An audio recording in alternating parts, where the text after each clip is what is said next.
BCB পরিচালকের পদ থেকে পদত্যাগ করেছেন জালাল ইউনুস। জাতীয় ক্রীড়া পরিষদ এনএসসিতে জমা দিয়েছেন পদত্যাগপত্র। ক্রিকেট অপারেশনস চেয়ারম্যানের দায়িত্বে ছিলেন তিনি। পরিচালক পদে থাকা আহমেদ সাজ্জাদুল আলম ববিকেও পদত্যাগ করতে বলা হয়েছে এনএসসি থেকে। বিসিবির 25 পরিচালকের মধ্যে এই দুজনই ক্রীড়া পরিষদ মনোনীত পরিচালক ছিলেন।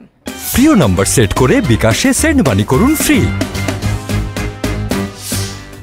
বৈষম্য বিরোধী ছাত্র আন্দোলনের প্রেক্ষিতে আগস্টের শুরুতে রাজনৈতিক পট পরিবর্তন হয়। প্রকাশ হতে থাকে বিগত 15 বছর ধরে চলা আওয়ামী লীগ সরকারের নানা দুর্নীতি ও অপকর্মের ইতিহাস। বাদ ছিল না ক্রীড়াঙ্গনও। দীর্ঘদিন ক্রিকেট বোর্ডে একচ্ছত্র ক্ষমতার অপব্যবহার করছিলেন নাজমুল হাসান ও তার কার্যনির্বাহী কমিটি। শিগগিরই সভাপতি পদ থেকে পদত্যাগ করবেন তিনি, এমন খবর প্রকাশ হলেও এখনও নিশ্চিত হওয়া যায়নি।